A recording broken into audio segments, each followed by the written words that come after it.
Will put total leather for TCU. Chris Culliver, one of the deep men back. He returned 5 kickoffs for Carolina last year, 2 to the house. Lemmerman.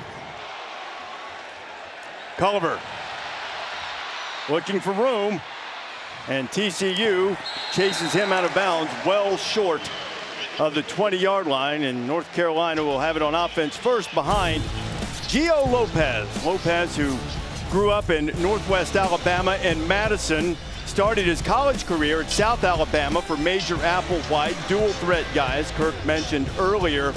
He will be the first left-handed quarterback to start a game for Bill Belichick. He did not arrive until after spring practice. So we'll see what we do with Lopez in terms of how much he runs. They've also had some injuries on the offensive front. They are starting Christo Kelly, the backup center, because the alternative was a guy who never snapped in a college game before.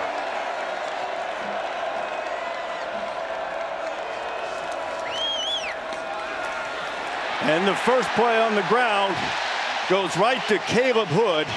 And Caleb Hood, a good pickup on first down, Kirk, as we take a look at our impact players brought to you by Voya. Yeah, you're going to see a group of backs by committee here in this game for Carolina. Nice run there by Hood. Benjamin Hall, also Shipp on the outside one. Most talented receiver. DO11 gives him the most pressure for TCU. And great group of linebackers. Obi Izor is the inside, number 4. Most experience, and the guy that really has to step up for the Horned Frogs tonight. They'll keep it on the ground. This is Benjamin Hall. Hall, the transfer from Michigan, a load, and he's really been good in the early part of practice, and it gives Carolina a first down. Yeah, the big thing here, but with you got Freddie Kitchens, who stayed from Mac Brown's staff, one of the few holdovers, calling the plays as an offensive coordinator. Remember, he had some success as a play caller. You go all the way back to 2018, was in the NFL with Baker Mayfield and the Browns. Wants to be physical. They want to run the football to set up the play action game.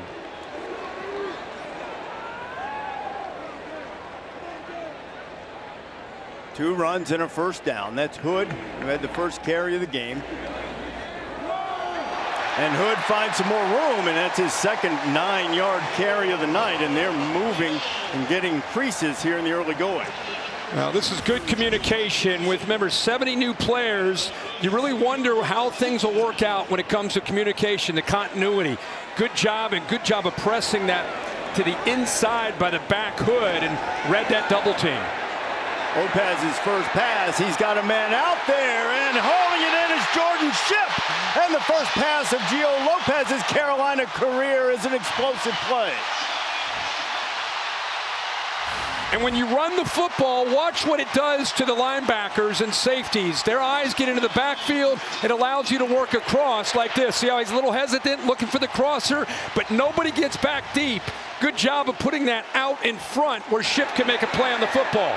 It's exactly how Carolina wanted to kind of set up this offense with a new quarterback and a lot of new pieces. Establish the line of scrimmage, make your quarterback comfortable, then let him throw in rhythm and get a shot downfield. Picked up 39 on the big pass play to Shipp.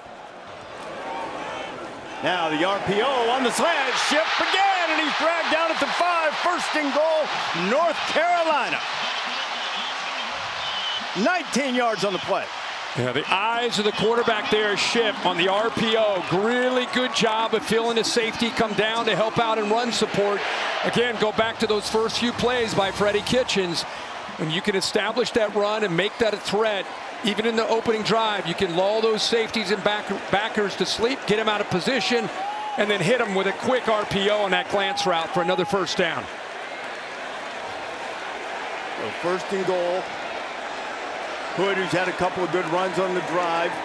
Lopez has hit both of his passes. Now Gio going to run it, and he'll be knocked down in the backfield, and that's really the first good play for the TCU defense. The first guy there was Jamel Johsnon. Yeah, Johsnon came up flying. That's what they've been doing. This time he took away the threat. You know, that's a complete quarterback run, design run. They will not hold back at all. They're confident in what he can do. He's physical, very strong lower half. He almost looks like Tua in his uniform, and the way he, being a lefty, he's got that look as far as his size of his body. But he's tough to bring down, but a great play that time by Johsnon in the open field. Ran for nearly 500 yards at South Alabama last year. Leave it with Hood. Hood for the goal line, stranding and goes in, standing up. Touchdown Heels.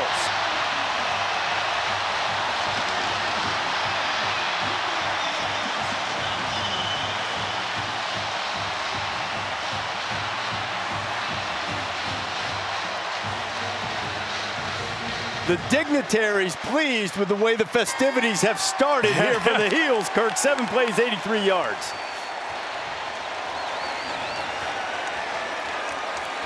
Now Reese Verhoff on to add the extra point.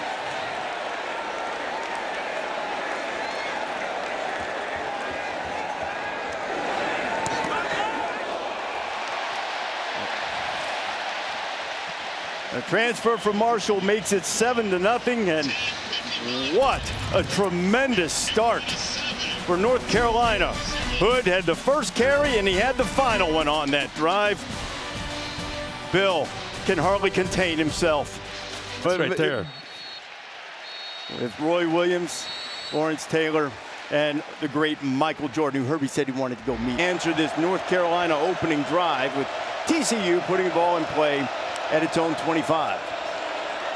Hoover's first pass hits complete, and it'll be a first down. Eric McAllister, their leading receiver. Last year, 92% of his catches went for a first down, and there's another.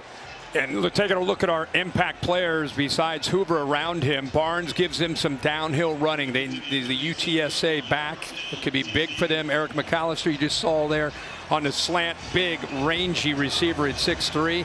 DeAndre Robinson, number 6, can be a difference maker. Very explosive for Carolina's defense. And then House actually transferred with Steve Belichick, who was the defensive coordinator at Washington, came over to be the DC here for his father. And House came with him from Washington, has really been helpful with the scheme. Another pass to McAllister, and this time McAllister will be knocked down just short of the 40.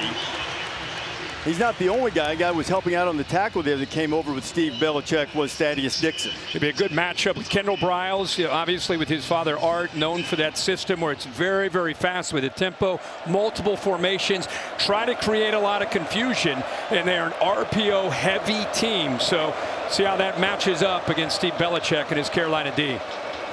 The ground for the first time, and Kevorian Barnes, who had transferred from UTSA, found absolutely nowhere to go. Andrew Simpson was there, transferred from Boise State, who's been the leader for this defense. You know, that time Leroy Jackson, 91, got in there and influenced the play. You'll see him right here. What's interesting, he just keeps trying, just working back to the football, and his backside ends up stoning the back who's trying to get a little bit of room to run. So good job by that defense. Flying to the football. They gave him a yard on it. TCU good on third down a year ago.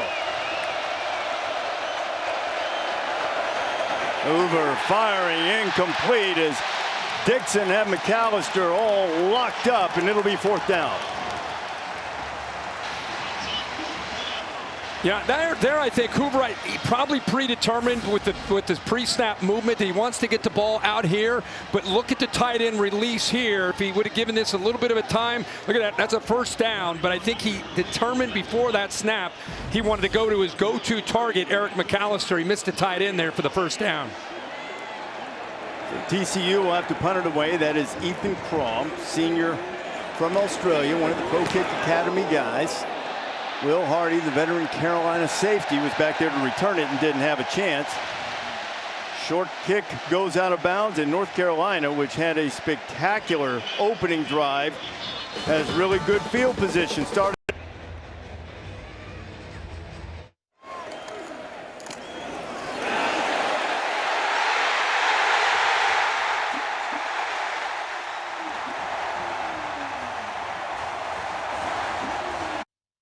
Game could not have started any better for Carolina on both sides of the ball. We'll see was the most common phrase uttered, and that's really the first mistake of the night. False start. Offense number 72. 5-yard penalty. First down. It's the big 72 is Aiden Buchanan, a 6'9", 330-pound freshman. I mean, that is a big man at any level, but he's a freshman at 6'9", 330. I mean, that's playing left tackle. Of course, the right tackle with Lopez would be the blind side. Buchanan's a guy who originally was slated to go to West Virginia. Changed his mind, wound up here at North Carolina, playing the left tackle spot. Gio Lopez only took 6 snaps under center last year and took one there, and not much running room for Damon June, the young running back from Jacksonville, North Carolina. Here are the coordinators, Kirk. Yeah, and Freddie Kitchens, as we talked about, he wants to be physical. He has that background in being in the NFL, set up their play action game, a little bit of quarterback run. Andy Avalos, who's in his 2nd year now as a defensive coordinator. And I think being in the 2nd year of the system not only helps him, but I think the players understanding the scheme. This is a defense that had some issues, especially on 3rd down and in the red zone area. They've really worked hard to get better. Kirk, keep an eye on the center. That's Chad Lindbergh. That's his first career shotgun snap, and Gio Lopez somehow got away, or maybe a whistle blew. And they did not like this here as Zach Chapman was applying the pressure, number 0 for TCU, as this drive has not started as well as the first one for the Heels. 3rd down. Really good job here, a little twist. You'll see him working from the outside back to the inside after that little movement with the linebacker blitzing. And he's able to just overpower the right guard, Daniel King. Crowd, like you say, frustrated. They thought Gio Lopez with that low center of gravity able to pull out of there, but he's sacked, and now 3rd and 23. I think that might have been a quick whistle because Chapman eased up when he heard the whistle. He had him in the grasp. With 3rd and 23, and they'll try to mitigate the damage, and TCU a much better defensive series than the opening one. Jamel Johnson, Devin Deal among those there to stop. Yeah, a big focus again for TCU this year, and there's Andy Avalos fired up, is more negative plays, getting teams behind the sticks. That's one way to get better on 3rd down, and that's what they were able to do here on this series, get off the field. Tom McGinnis will punt it away. It's Jordan Dwyer, a transfer from Idaho, who is the deep man for TCU. TCU didn't take a lot of transfers, spotted guys, and now both teams have a particularly short punt. They'll mark it out of bounds just right around the 40-yard line. Doing when he has time. Very talented quarterback. Second possession for TCU, and the Horned Frogs going to lose a couple on the quick completion. Mari House there to make the stop. Well, Steve Belichick has got to see this and love this. This ball gets out in a hurry, but I want you to watch the powder blue. Watch Carolina blue jerseys. Watch how they pursue, leverage the football, take away any threat at all after the catch. Hoover back to work, going downfield, and cannot quite make the connection with Dwyer, and there is a flag that comes in late. It was Marcus Allen on the coverage.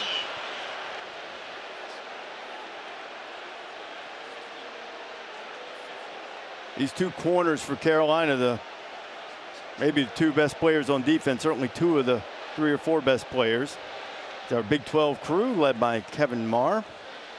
Sorts out the flag, a little discussion. Well, if he got him in the middle of the route around the 50 or the other 45 on the jersey right there. It's not late, it's early on the route itself right there, grabbing that jersey. That's when the flag came in. So you might see the end of the play and say, hey, it looked clean, but it was in the middle of that route where the hands got a hold of that jersey. The fans are seeing the end of the play. Had nothing to do with the call. Official made the right call. So that'll put the Horned Frogs into Tar Heel territory. And if they're going by the end of the play, if they're going to boo that, I'm with them. They should boo that. But if they go back about 10 yards where he grabbed his jersey, my man here in the white shirt, he'd be like, well, I guess that is a penalty. I would imagine the discussion between the officials, are you calling defensive holding or pass interference? A little pop pass, get it quickly to the edge. Jordan Bailey, explosive guy, and he'll get it down to just about the 40-yard line. Pickup of maybe 4 before Gavin Gibson gets him out of bounds. You know, when Kendall Briles gets this offense going, it's going a lot faster, and they're stretching you horizontally with jet sweep and quick throws, which they're trying to do. Those have been taken away for the most part, and then they're going to stretch you vertically, and then they mix in the run game, which was really missing a year ago. Big emphasis this year is running the ball better. A lot of Tar Heels came up and squirting through there is Kavorian Barnes. He just about had a big gain there, and he'll be stopped right at the 35. Hey, you're going to pull both your guards here. You'll see them try to get out in front. Like I said, Kendall Briles and Sonny Dykes, they want to see this team run the football. Here's an unusual formation. Get 4 receivers out in front. That's an easy first down with a quick throw. Barnes making the grab. This guy was the Conference USA Freshman of the Year at UTSA. He's battled some injuries, but picked up the first down. Yeah, there's that 4 look. Just this really extension of the run game. Now they start to crank their tempo up, mixing up the formations, trying to create as much confusion and try to get that Carolina defense out of position.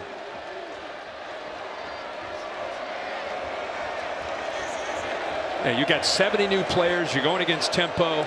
They've had a month to try to get ready for this style of offense that you see quite a bit in the college game. You don't see it at all in the NFL, but Steve Belichick at Washington last year has seen it. They're riding with Barnes, and he rumbles down inside the 30. One of the things you might see, they're waiting late in the clock. Reminder that the communications into the players, the helmet communication goes off at 15 seconds on the play clock. I'm just liking to see right now that Kevorian Barnes is bringing a very different downhill physical look to this offense. Like I said, if this offensive style doesn't have that balance and they can't establish the run, it really neutralizes what it can do. Good job picking up the backers. Hoover puts it right on the money. What a throw to Jordan Dwyer, and the Horned Frogs have answered. 27 yards. It's a nice job here. TCU answering, this time looking like the offense they expect to have this year. And it's a good job. We're bragging about Barnes, his willingness to run and get downhill. This time he does a nice job of stepping up and picking up this backer blitz. With a middle field safety, you got a one-on-one shot. And with Hoover's accuracy, look at that ball. Right over that outside shoulder, right exactly where Dwyer, the transfer out of Idaho, could go get it and get that touchdown. Great play, great drive by the Horned Frogs. 6 plays, 58 yards, took a tick over 2.5 minutes. Number 94 as well for TCU. So Kyle Lemmerman, strong lead kicker. They had a little bit of a kicking issue in camp in terms of a little bit erratic. They think they've got it straightened out. Lemmerman's first attempt of the night will be a PAT to tie it. Boy, Hoover can throw the football, man. That was pass interference set that up. Marcus Allen wasn't pleased with that call, but not much defense. They were able to sign or bring in 30 freshmen, and you just have an overall roster limit now. So they are among the top. It's the 3rd most in Power 4. West Virginia brought in a few more than that. Brought in more than anybody. So that's why you can overhaul your roster this quickly, but putting it together is tricky. And interesting, we asked him, we sat down with him. The 2nd fewest in the Big 12.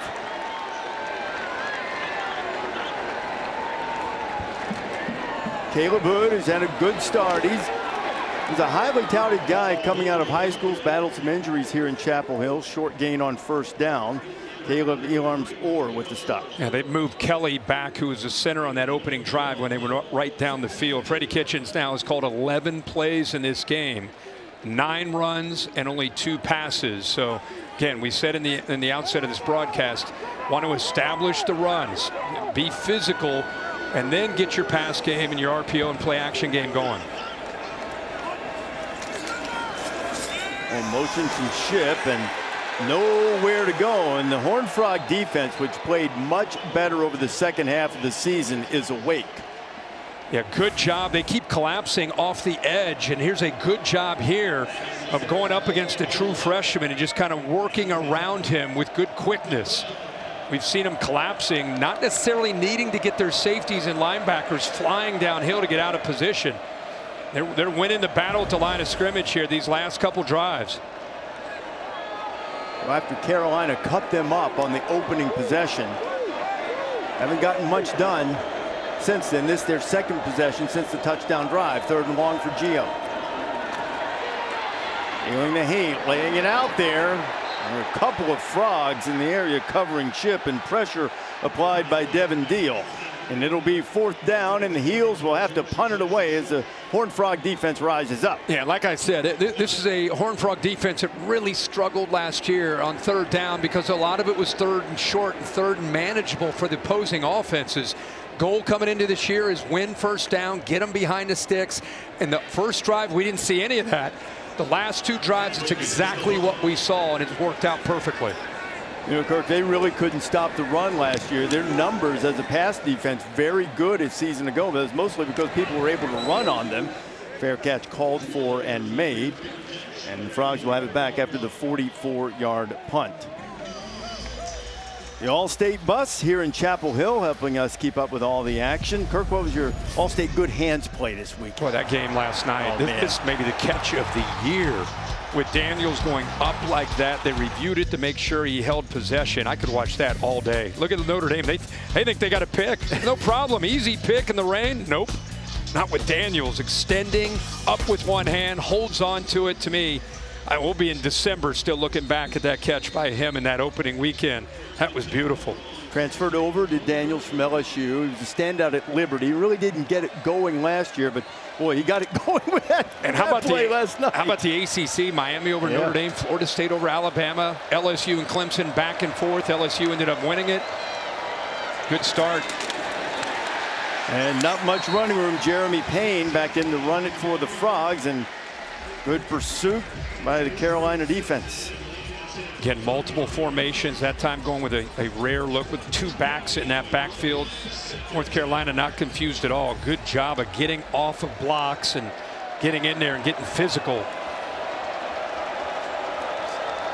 Hoover completed all 4 of his passes on the last drive to 4 different receivers. They get 5 in a row and another first down, and this time it's going to be the big tight end DJ Rogers making the grab. Good action out of Hoover that time with the play action. Caught the linebackers out of position. Good throw right back into a tight window for the first down. Man, is he fun to watch throw it, yeah. Isn't he? And go back to the ground. Kendall Briles really wants to be productive on the ground. Kavorian Barnes wrapped up by Leroy Jackson. Yeah, Hoover, like a lot of these guys that play quarterback today, that that rotational throwing goes back to his baseball days. He ended up getting hurt in high school, which prevented him from continuing, unlike his brother who does play baseball still, but he had to give it up. But I think the end result is all that baseball that he played, the different arm angles, how easily the ball comes out of his hand, how natural it looks. He says it has a lot to do with baseball, just like you hear so many quarterbacks today talking about. Well, time for Josh. Now he'll scramble out of there, and boy, he got sandwiched and took a hit from a couple of Tar Heels in there. Kamori House was among those to hit him. I talked to Josh's dad, Alex, talking about the baseball career, and he was a good pitcher. His brother's going to play corner outfield for either the other Carolina or the Carolina, depending on your perspective. He's going to South Carolina. That's Caleb. Yeah, they're showing pressure here. You walk a safety up. He's seeing this concern. And so that's why he's making a check. Carolina may check out of that pressure, but it looks like they may still be coming. Hoover over the middle, complete right at the 50-yard line. That's exactly where the first down marker is. Joseph Manjack, the transfer from Houston, to open the second quarter.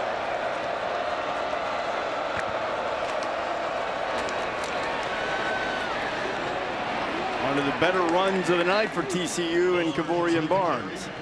Again, TCU, an ability to get downhill with Barnes, and I think you got to give the offensive line some credit as well.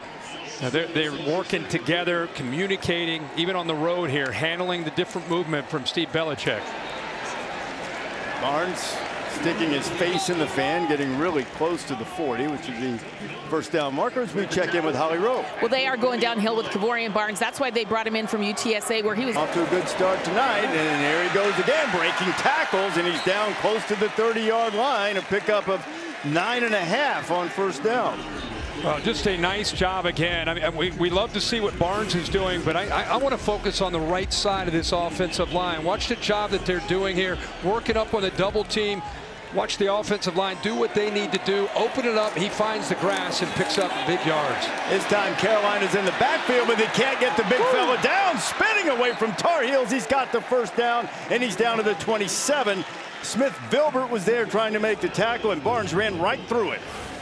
Low center of gravity, bouncing off. I mean, Carolina had penetration. He looks like he's down for about a 2-yard loss. Spins out of that, breaks another arm tackle. Well, Belichick and Steve Belichick will not like that tackling on that 2nd and short. Hoover lays it out there right on the money, and making the catch is DJ Rogers again, his 2nd catch of the night. Yeah, free release there, able to get out, allows the quarterback to be able to throw in rhythm, puts the ball out in front, anticipates well. 2nd time we've seen the big tight end Rogers get his hands on the football. 6'4", 250. Continuing to move the formations, personnel groupings, try to affect the communication with this Carolina defense. Picked up 14, now 1st down from the 13. And maybe a little miscommunication. Was looking for Dwyer, and it's incomplete, and there's a flag down on the play. Yeah, flag came in late. They're going to call it on offense. Marcus Allen saying, "What did I do?" You know, I think he already got nabbed for one he didn't like. Offense, 15-yard penalty, repeat 2nd down.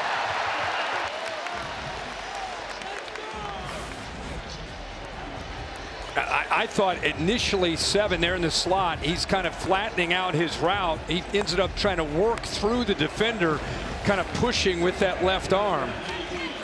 So they'll bring the Horned Frogs back. They were, these last couple drives, really playing within a rhythm, mixing up the looks, mixing up the personnel groupings, thrown about 6 or 7 different targets. But after that interference, they're going to have to make up some yardage here. 1st and 25. They've got to get it to the 3 for the 1st down. Hoover fires. He'll get some of it right there, right on the money. Is Dwyer working on Allen, and at the moment, with the exception of that OPI, he's getting the better of it. Yeah, I mean, he's showing a lot of confidence in the transfer from Idaho. A really nice job working on a one-on-one route. Picks up a lot of yards there after that interference. Gives him a real shot here in these next few plays to get this 1st down. Hoover again complete. Again, it's Dwyer.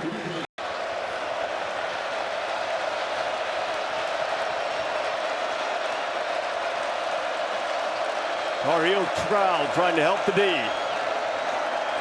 Hoover feeling a little pressure.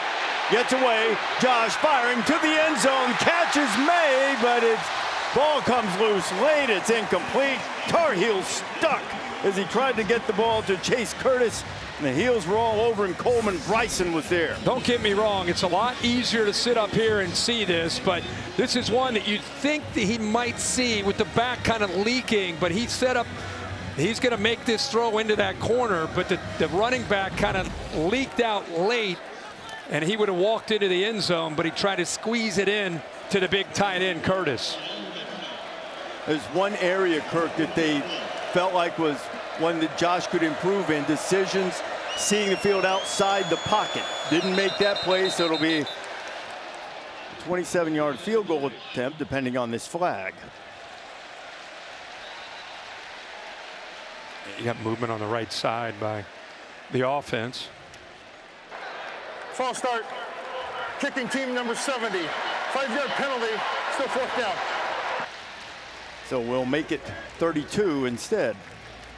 On the field goal attempt from Kyle Lemmerman, who last year was 15 out of 22. 3 out of 5 from this distance last year. We'll call it a long 32 as he tries to give TCU the lead.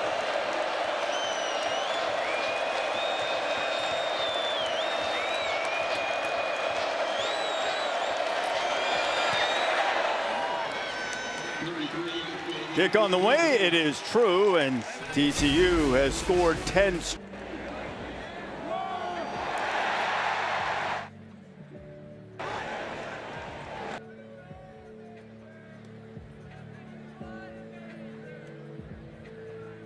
Blue Cross North Carolina is working to make sure all young people and their families have the mental health resources that they need to be healthy and thrive.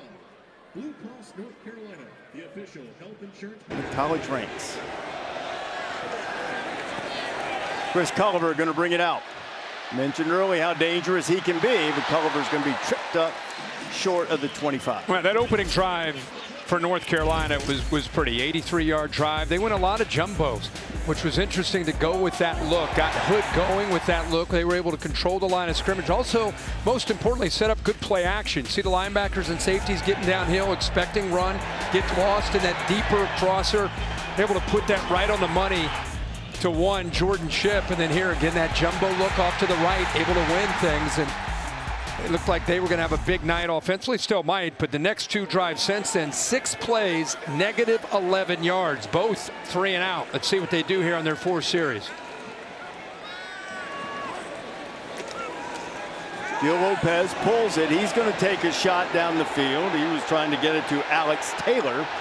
There's a little hand fighting there, chanting Canada out there for TCU, no flags. Yeah, Channing Canada does a really good job here of just kind of getting right into the face of the receiver, stride for stride, right in his pocket there, able to locate the football late. And when you're in phase like that, you're able to get away with a little bit of hand guarding and touching there a little bit. If you're behind and you do that, they'll call it every time, especially if you don't locate the football. Davion Gallus in at running back now. Lopez trying to run quarterback draw, and TCU is having none of it. And it'll be another 3rd and long. Paul Oyewale and Marcus Deal were there to stop it. Yeah, that time Kelly just got overwhelmed right in the middle of your screen. This is a quarterback's worst nightmare. They only rushed 3. Just power rushed him, bull rushed, just pushed him back into the backfield. Nice job by Marcus Deal. And again, I go back to the goal of the entire offseason, getting more negative plays, whether it's sacks or tackles for a loss, getting teams behind the sticks, and we've seen that now. 3 straight series for the Horned Frogs defense and Andy Avalos. Hood and Hall, running backs on either side of Lopez. And no running room for the Michigan transfer, and it'll be a 3 and out as Nnamdi Obiazor made the stop for TCU.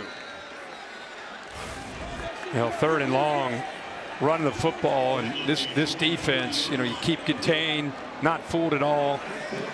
Good job of using that sideline. No chance at all. That's 3 straight 3 and outs for TCU. Boy, since that opening drive, Kirk, they've got 83 yards. The subsequent 3 drives, they've lost 5. McGinnis punts it away. Dwyer signals for the fair catch and makes it right around his 31-yard line. So the TCU offers. And even if you're the greatest coach to ever do it, it's going to take some time to gel. It takes some time to really understand what you have, like you said. The way this game started, it looked like, you know, he didn't want to say they were good yet, but they looked pretty good. I know what to all of us. I know what was good, that opening script. Yeah. And the blocking. Yeah, no preseason football, which he's used to.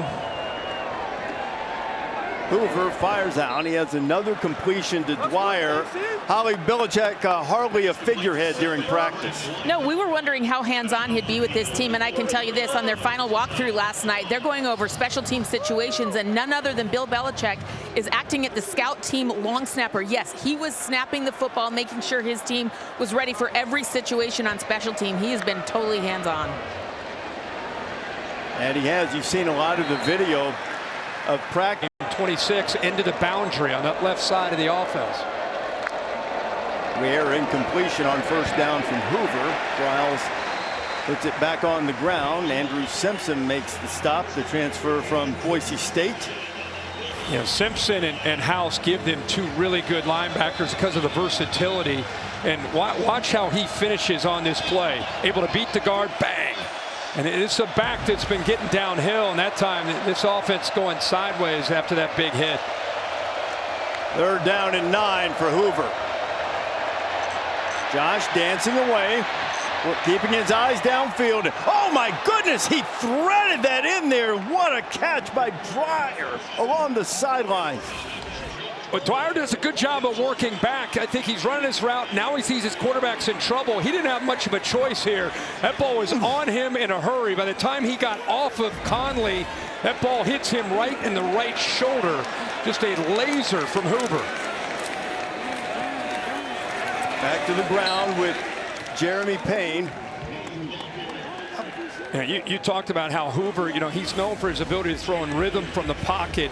Here, he puts that right to the outside, and if his guy's not going to make a play on that, it's going to go out of bounds. But,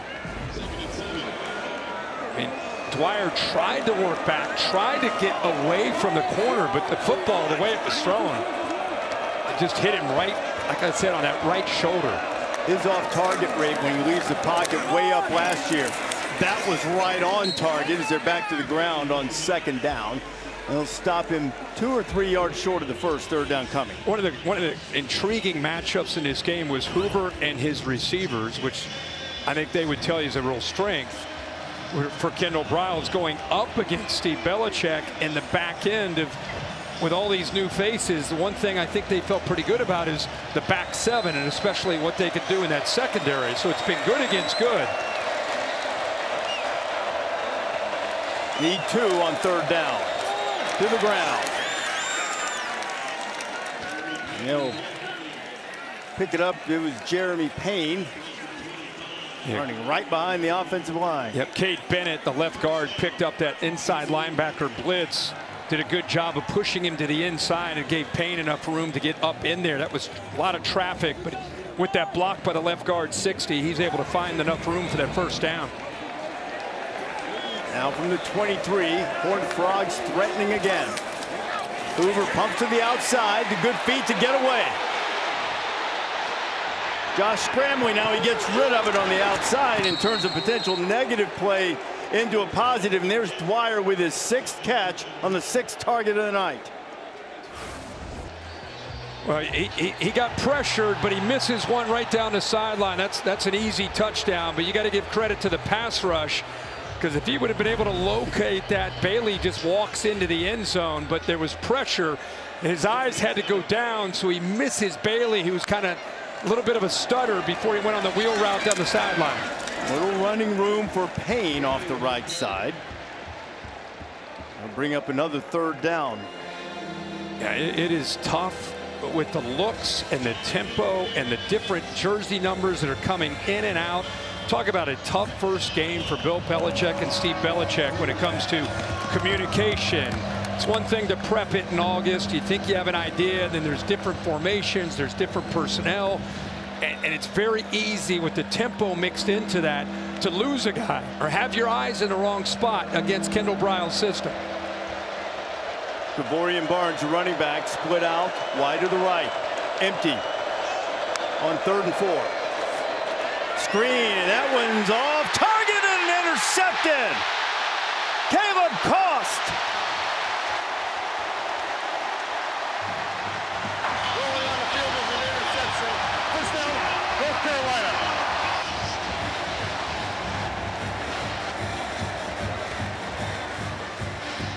Well, this is the area that Hoover really wanted to, again, get better. He kind of falls off of this throw.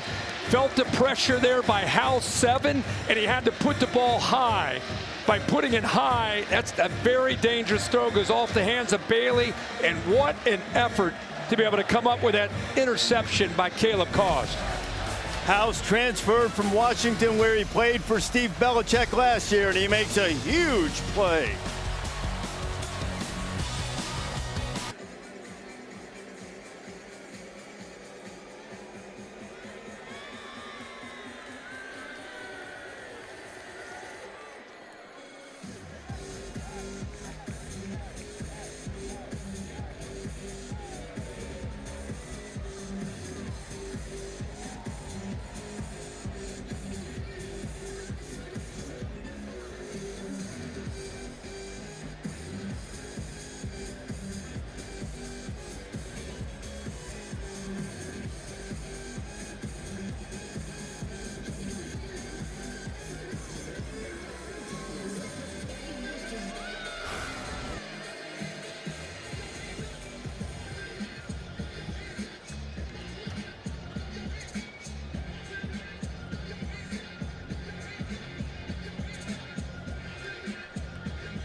North Carolina just got an interception. Kept TCU from building this lead. Great pressure from Maury House. Caleb Cost with a pick. And now back to work. And they haven't gotten anything done the last 3 times they've had the football. Gio Lopez under center. I'll try it on the ground. Benjamin Hall picks up a few. We kind of noticed Bill Belichick frustrated after this interception. It goes back to the scramble. Watch the hold by the TCU offensive line. 2 of them right there. A grab. You can see the left side as well. So even after the pick, he's still letting the officials know that he's frustrated about those two missed holding calls. Carolina, which ran it so well on that opening drive. Tougher sledding now. Hall picks up maybe 1. Boy, they're really starting to cheat down against this run game these last few series.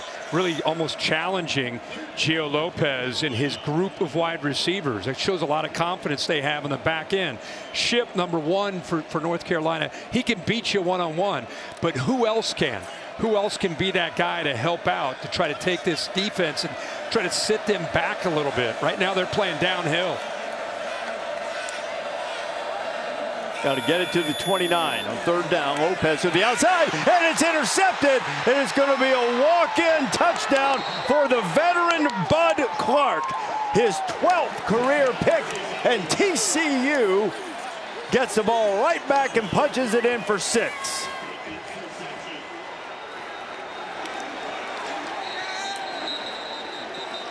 He is the leader of this defense. He had a pick 6 in that college football playoff semifinal against Michigan when they went to the national championship game. Might have celebrated early. Well, he baited the young quarterback Lopez, being a veteran safety. He gave a big cushion to make him feel like he's got the easy throw for the 1st down. Unsportsmanlike conduct. Scoring team number 21. 15-yard penalty will be enforced on the kickoff. That's number 21's first unsportsmanlike foul of the game. Bud got a little over exuberant. He is now just 1 interception away from TCU's all-time record, and a costly turnover for Gio Lopez and the Tar Heels here inside 4 minutes to play in the 1st half. With Bud Clark completely showing his experience and just baiting Lopez on that 3rd down play to think he had what he needed for the 1st down. 3rd and about 5. He had a cushion at about 7 or 8 yards. Gave him a pre-snap look like you've got what you need, and then broke on it. Lemmerman's extra point splits the uprights, and the Horned Frogs up 17-7. Yeah, Bud Clark is, like I said, a veteran guy. He's played a lot of football. He's just kind of sitting back here waiting to see if he can bait the quarterback into a throw, and then does a good job of breaking on the ball, almost anticipating that this throw is coming out, and then just steps in front. I mean, like I said, that's experience, that's great athletic ability, and then that's knowing the down and distance. Knows exactly where he needs to be because he knows where the sticks are. He knows the ball's going to be coming out right around the sticks at the 29-yard line, and just timed it up perfectly. An important thing for this defense when Bud decided to come back to play another year instead of going to the pros. Quickly turned on Belichick after Carolina stopped the drive with an interception. Surprised we've not seen a little bit more of Gio Lopez, quarterback in the run game. You know, whether it's zone read, quarterback power, just something to try to even the numbers at the line of scrimmage. Really hasn't run the ball at all today. He's got 3 carries for negative 14 yards. A lot of that's just sack yards. So I think we saw maybe the opening drive one time it was a design run, but would be surprised to see Freddie Kitchens maybe go to that, try to slow down this confident TCU defense. And North Carolina a chance with good field position. The kickoff coming from the 20. And Culliver's going to get it to the 35 as we check in with Holly. Well, after the opening drive, TCU's defense has really shut things down for North Carolina. Sonny Dykes told us just how challenging it was to prepare for this team. He said 70 new players, a lot of new coaches. We were trying to pull film for everybody. And then he was out golfing with Denver Broncos head coach Sean Payton, and Payton said, hey, if you thought about the quarterback run game, go back and look at what he did against Cam Newton when he was with the Patriots. So Sonny goes back and pulls that video, and now you've seen it. They've done a good job tonight against the running quarterback of Gio Lopez every time he's run. So shout out to Sean Payton. Giving tips, getting any tip you can get when you got 70 new players in an opening week. Well, Sonny also checked with a couple of Bills' former players that have Texas Tech ties, as he does. I asked him, who are they going to be loyal to? You and the alma mater of Danny Amendola, Wes Welker, or Belichick? He felt pretty good about it. The common thread was Bill's going to do what Bill does. Go back to that jumbo look that was effective in the opening drive with 6 offensive linemen. Worked on that left side where they had those 3 linemen to the left of the center. Got a push anyway. Hood and Hall together with Lopez in the backfield. It'll be Hall looking for the edge. He's got the first down, and Benjamin Hall takes it up to the 48-yard line. Devin Deal with the stop, 10-yard pickup. And the 2 backs there together, they feel that Benjamin Hall could be the most talented back that they have. Good worker, just a complete back to transfer over from Michigan. That time both of them in the backfield, and in fact that play worked so well. The threat to the quarterback run in there and a lead blocker. Yeah, when they get that going, you can go back to 1st and 10, play action or RPO. Lopez under center. It's Hood. Caleb Hood gets it into TCU territory to the 49. It's funny you say that. I mean, it just tells you where we are. Bill Belichick leaves the NFL, where of course majority of the time his teams, his quarterbacks would always huddle, and he comes into college, picks up Gio Lopez as his quarterback, and Gio Lopez has never huddled. High school, college at South Alabama, he's looking over at signs. It's been a learning experience for him. It's different. You know, you got to command the huddle. You're looking into the eyes of 10 teammates, and you got to call the play and say it in a way that you believe that this play is going to work. So it's been a work in progress, and done a good job with a different coach, especially Matt Lombardi, his quarterback coach, and helping him develop to become more of a complete quarterback. Tar Heel legends on hand on Belichick's debut night, but TCU trying to spoil the party as we're at the 2-minute timeout.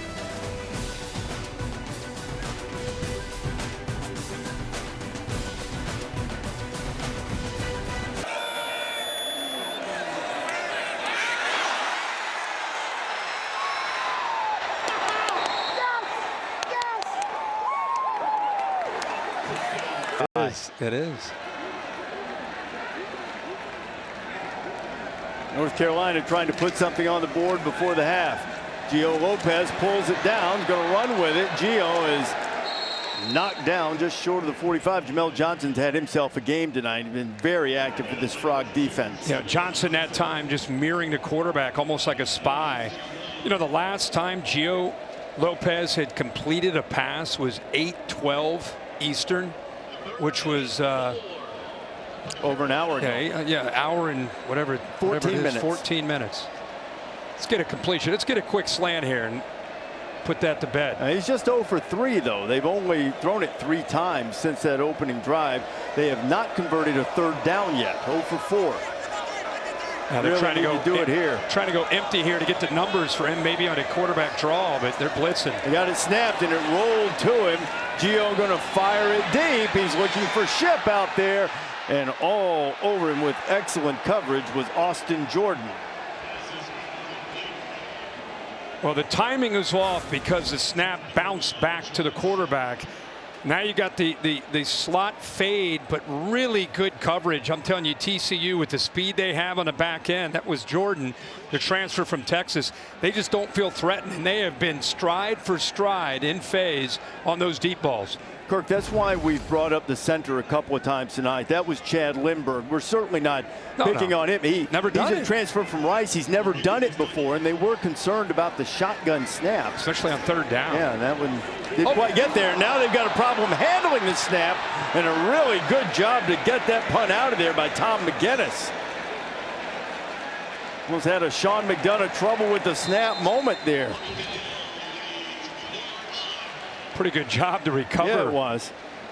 And just like you say, just to recover that and get it out. Actually, the snap was actually, from what I saw, pretty good. Yeah, just off to his right, just slipped through his hands. Yeah. Lucky it bounced off his thigh, gave him a chance, and boy, so close. How about that? Australian, though, that was a little bit of Australian rules football there. Yeah, it was. At least he didn't do that hand pass thing. That would not have worked out well. And a little bit of frustration there. And of course, special teams. Bill's baby. You know, he loves special teams. Worked very hard on them, but that was just an unfortunate operator error for McGinnis. Could have been much, much worse. But now with 53 seconds, TCU has it 80 yards away from the end zone. First down completion. Well, you got a veteran quarterback, a good group of receivers. You got 3 timeouts. So even though they're starting at their own 20, they're thinking at the very least trying to get in the field goal range, especially with Kendall Briles' aggressive mindset. DJ Rogers, that big tight end, they were really high on his ability and potential. He has 3 catches tonight. That one picked up 5. And stopped the clock getting out of bounds. Here's Hoover on second down. Throw it underneath.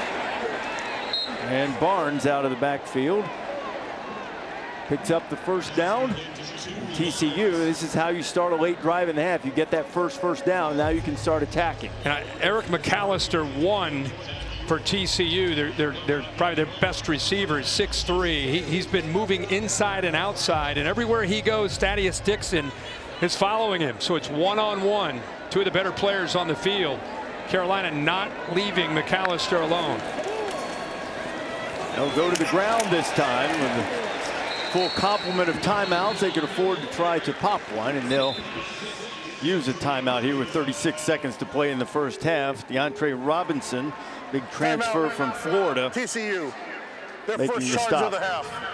30 seconds in length. 56th season of Monday Night Football is on the way. September 8th. Leaving Detroit as the offensive coordinator, becomes a head coach to help Caleb Williams. Got some good pieces around Caleb Williams. It's going to be exciting to see what the Bears can do. J.J. McCarthy era starting in Minnesota. What a great way to open up Monday Night Football. That'll be a good one.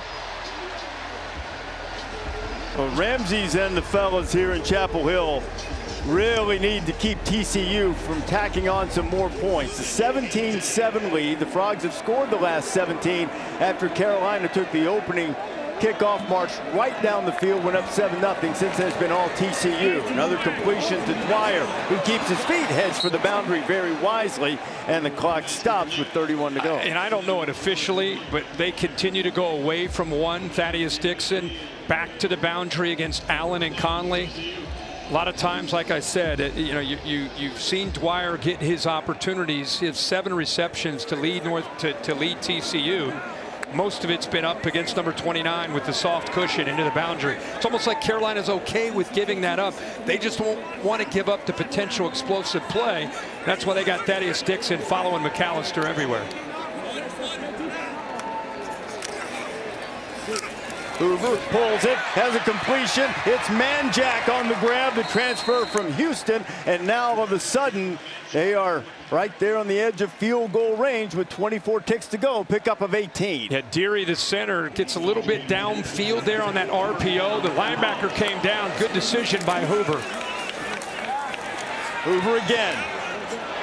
There goes Barnes racing for the sideline and gets out of bounds. Clock stopped with 13 seconds to play. You know, and kind of the year of the quarterback as far as inexperienced quarterbacks. 7 of the top 10 this past weekend had quarterbacks for the first time starting at that school.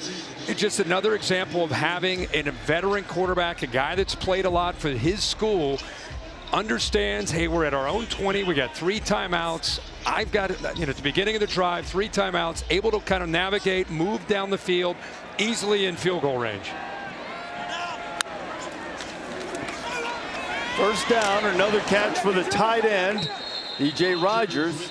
I mean, it's like everything they do, his mind's working quick enough that he quickly has an answer. So not only have they moved into field goal range, 9 seconds left, still the 1 timeout. You think you'd like to think of maybe taking a shot or 2, maybe into the end zone. Clock operator, please reset the game clock to 10 seconds. We'll see how they've scored. Caleb Hood, who opened the drive with a 9-yard run, finished a 7-play, 83-yard drive with a touchdown. This was just a spectacular throw from Hoover to Dwyer. It really got Hoover going, and I think the TCU offense, and on the other side, Gio Lopez, after that opening drive, just trying to find the footing in the. If he gets rid of it quick enough, maybe you have one play for sure with a one timeout, maybe two, depending how quickly he gets it out of his hands. To your point, he's been masterful on the drive. Throwing it to the end zone, good coverage over there. Nothing doing, 6 ticks left. And that time they did go at Dixon, and that's probably why they've been avoiding him. Sonny Dykes not going to mess around with this. I think he's going to send out the field goal unit. It's important that Carolina come up with that stop and not give up the touchdown, obviously. And big part of it is not only you down 10, potentially down 13, TCU gets the ball to start the second half as well. Lemmerman looked really smooth during the warm-ups. This is a new surface. 33-yard attempt. He's made one tonight. And now he has made 2 with a 20-7 lead after Lemmerman caps off that waning moments of the first half drive. And the Horned Frogs will get the ball to start the second half. Thing has changed drastically, favoring Josh Hoover and the TCU Horned Frogs. Really played well in every aspect. And look at what Josh Hoover's been able to do. First of all, he's 20 of 25. He's been able to play in rhythm, making quick decisions, very decisive, been very accurate. And when he's had time and he's had to work through his progressions, shown a lot of maturity. He's a veteran guy that's played a lot of football, especially a year ago. And here's the accuracy. Used the motion to move the defensive back, creates one-on-one down that left sideline. Look at that throw. Right over the left shoulder and a touchdown to the transfer, Jordan Dwyer. And they're in rhythm. You throw in the interception, pick 6 by Bud Clark. Comfortable 13-point lead. And in my opinion, the way that first half went, it's a big drive for the North Carolina defense. That was the Capital One rewarding performance, and this is a rewarding run as Kevorian Barnes is out the gate, inside the 30, to the 10. Touchdown TCU, 75 yards and no flags. As I finished a sentence about how big of a drive this is for the North Carolina defense, Kendall Briles and company said it's a pretty big drive for us. We got a shot here. And by the way, great blocking downfield, great effort by Eric McAllister, who you'll see helped spring this loose to make this instead of a 20-yard gain, but a play that goes all the way to the house. But the guards did a nice job of picking up the blocks, and that opened up. And this is an offense, again, that focused on becoming more physical, more balanced. We got to be able to run the ball for this offense to work, and it's a great way to start this second half. That makes it a pretty good TCU debut for Barnes, who was a Conference USA Freshman of the Year at UTSA and has a career-long touchdown run. Watch the guard kick out here. Other guard will come down and pick up this safety. It opens up very nicely. See the first guard right there? Boom, that's Bruno. Backside guard here, Bennett. Watch him work up to the safety.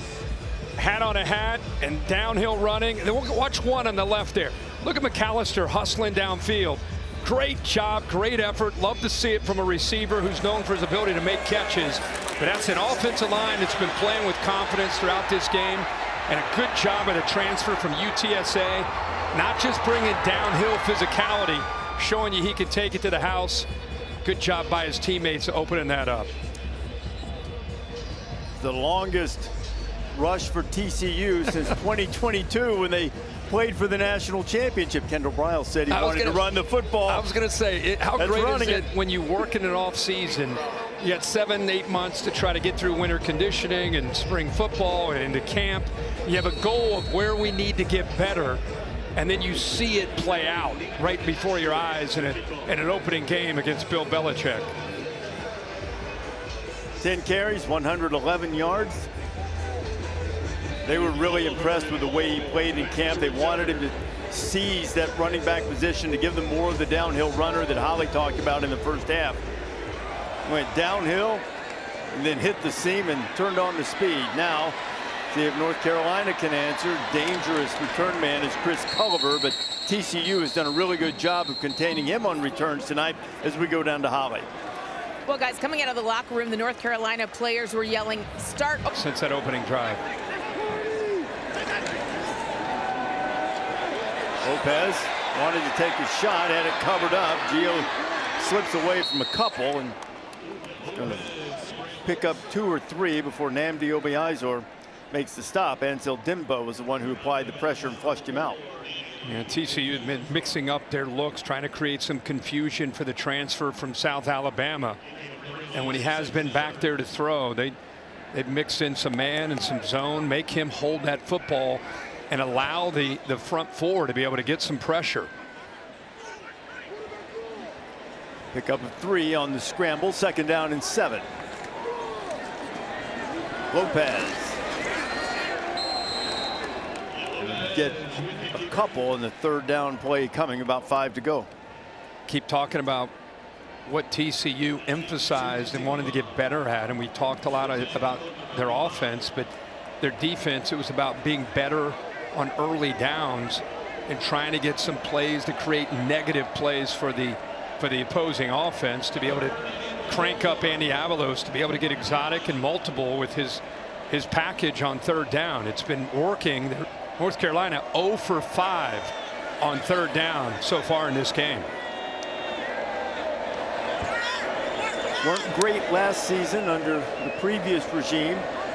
Boy, do they need to stay on the field on offense here. Benjamin Hall was greeted almost as soon as he got the football.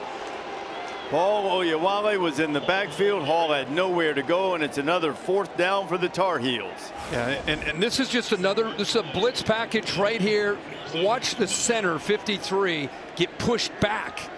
You know, the linebacker doesn't make the play, but just by pushing him back into the play, it makes the back have to redirect, and then allows the rest of the defense to swarm to the football. Tom McGinnis, we saw him mishandle a snap earlier.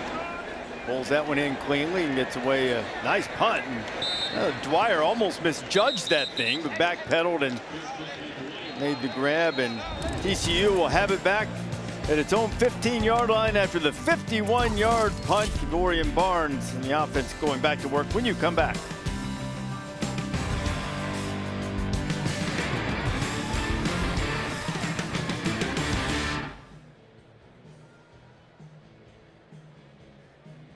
One of the greatest to ever play defense at any level of football. Lawrence Taylor. I think he's the best. I think he's the best. Yeah. There's some great ones. Yeah. Man, LT. Well, speaking of LT, we got TCU running backs suddenly looking like their version of LT. Jeremy Payne meeting LaDainian Tomlinson. You know, the last time North Carolina and TCU played, LaDainian Tomlinson freshman year held 45 yards. TCU lost. They were trying to get their first victory over Carolina in a 20-point lead early in the 3rd. Last time TCU had a 100-yard running back was Imani Bailey back in the 23 season. He had 150 yards, and tonight Barnes had already at 111 after that big run. 2 backs in there. Trent Battle in there with Jeremy Payne now as Barnes, after that long run, is getting arrested. Payne is a guy that they've tried to use like that a couple of times tonight. He is a good receiver. Caught a dozen balls a year ago. No, it's week 1, and there's a lot of hype. Everyone's excited, you and I included, about Bill Belichick coming into college football. 70 new players. You're down 27-7. This game's been going sideways since the opening drive. So you look at TCU, you got Bud Clark, you got Josh Hoover, you got a veteran team. You know, you got some players that you can count on for leadership. With 70 new players, when you get down 20 in the opening week, who's that guy? Who are the leaders of this team that can help you believe you can fight back and get back into this game? Hoover drains the play clock, and then it's a quick completion. There's Payne. He's got a 1st down. He's up to the 45-yard line. This is a much different response as you look at Belichick and the way TCU played against Colorado a couple years ago. Yeah, and a big thing with any defense is leveraging the football. And North Carolina does a pretty good job of that. Look at those 2 defenders. He splits them. That's poor tackling by North Carolina. You know, and I think Bill Belichick and Steve Belichick, they really pride themselves, whether it's NFL or college, you know, in this day and age where some head coaches, they don't believe in that. You know, they want to be careful of not tackling too much, especially in camp, getting ready for week 1. In North Carolina, they want to be tough. They want to be fundamentally sound and all the things they work on. So that's area that they're going to have to really improve. Dwyer. Once again, another missed tackle and yards after the catch. They continue to not go at Thaddeus Dixon and go right towards Marcus Allen. And he's got these TCU, the receivers are making 29 in blue. Whether he sits back and gives a cushion or he gets up tight, they're working at him. And there's a drop. That ball was right on target. Manjack, who we saw make a big grab earlier, drops that one. You know, Joseph missed some time in camp. He had a bad case of poison ivy. Went river rafting. Had to take some antibiotics for it. Didn't stay out of the sun like he was supposed to. Got way worse. Cost him practice time. That couldn't be pleasant. No. I'm one of those guys, if I look at poison ivy, I got it. So I'm not enjoying that story. Oh, Payne's enjoying that run, but there is a flag, or a couple of them down there. The TCU is starting to lean on them, but there's a penalty here. I could have gotten that on either guy, either Taylor Whitfield or the receiver, Manjack, 14. Offense number 14, 10-yard penalty. Repeat, second down. Haven't seen too many mistakes. You know, I mean, Purple's not been going backwards much at all. I mean, this has been, you can see the quarterback, when we have tight shots of his face, there's 14 on the edge. They're just grabbing onto the safety, and that's Bryce in there that he throws down. But anytime you look at the quarterback, you look in his eyes, you can just see the confidence that he's playing with. It gives you an idea what kind of night the offense is having. Josh Hoover in this offense definitely, after the opening drive, they've found a rhythm. He's 24 of 30 for 227.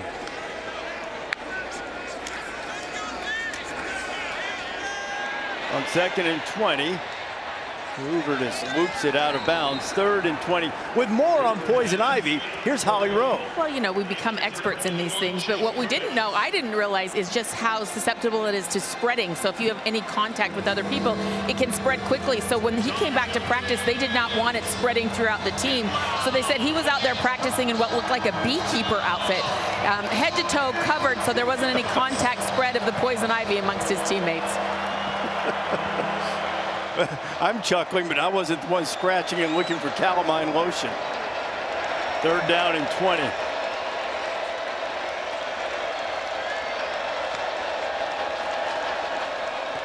Hoover right down the middle, a dart, and close to the first down marker. That's Chase Curtis. They call him the heart and soul of this team, and he's a little slow to get up. It's a pickup of 21.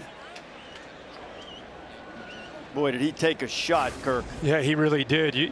What you see is a linebacker that ends up blitzing, showing blitz, dropping, and the result is look at the open space. Nobody reroutes him. He's just walking. That's almost like against air. The big hit comes in there late, but you can see all that space in the middle of that defense. Good quick read by Hoover and being decisive to get that ball out of his hands. And how about Curtis holding on to that ball despite that big hit? Check on Curtis when you come back. Hey, come out.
to the football and complete the catch. Bill, what do you think? Well, Ball we've comes got a out. guy. He's turned and made a move upfield. So they're saying he's completed the process of the catch. Ball, here comes the ball's out. So they're saying it's a fumble. And he's fallen on his own fumble. Now, the question also came up about targeting, but there's no indicator here. There was no launch. There was no upward thrust. No It was defensive just player? No. And Just two guys that ran into each other. Okay. There has to be an indicator, and there's no indicator. Right, and even so, you know, the helmet's hit and there's a larger area on top now. It wasn't really the crown of the helmet that hit. So, you know what? Surprised Bill Belichick didn't challenge that. I actually think it was the right call. Do you? Football move, and he fell on the fumble. What is a football move? Ask Clemson. Into the open field goes That's a Trent football Battle. move. There's a football That's move a right football into the move. end zone, a 28-yard run. And the Heels are getting the boot put right to their backside. They've got these backs that are doing their job, but again, you got to give credit to the offensive line, the communication that they're utilizing up front. Big tight end DJ Rogers gets involved.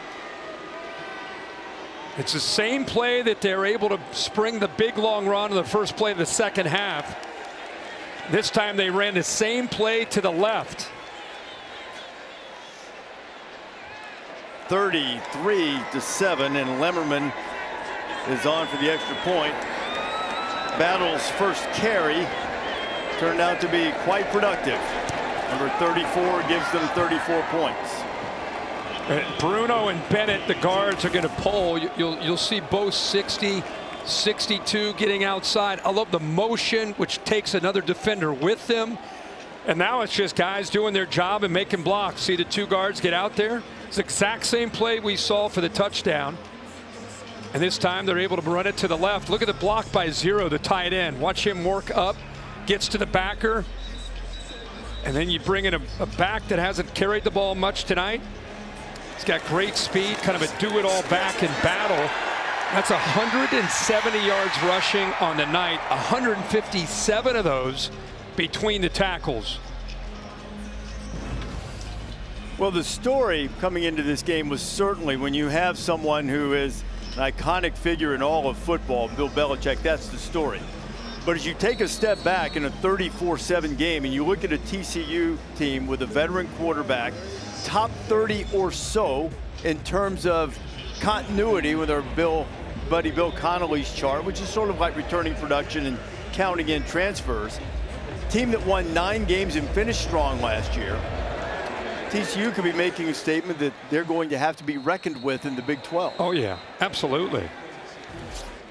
Well, we've been talking quite a bit about the offense, but the defense with Andy Avalos now in their second year in the system, he's fired up because they've been playing well. They've been getting some plays for negative yards, allowing their third down package to get creative, winning the battle at the line of scrimmage, relying on Bud Clark to bait here on 3rd and 6, jumping this route after showing the cushion, knowing exactly what he's doing to an inexperienced quarterback, and coming up with a pick 6. So this has been a masterpiece by Sonny Dykes. Talking to him on the field, you always get a chance to talk to the coaches. He said, make no mistake, we feel disrespected coming into this game. And he goes, I love Bill Belichick. I know this is all about him coming into college football.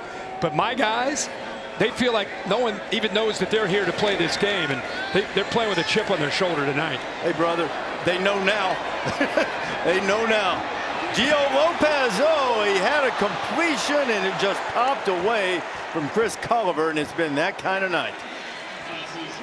Boy, he did such a great job of playing off the quarterback scramble. He's way to the right. Quarterback scrambles to his left, sees him, and he just drops the football. Hands got a little bit, it's almost like instead of putting the thumbs together to catch the ball, he was trying to do it almost like an alligator hands catch, and it just slipped right through his fingers.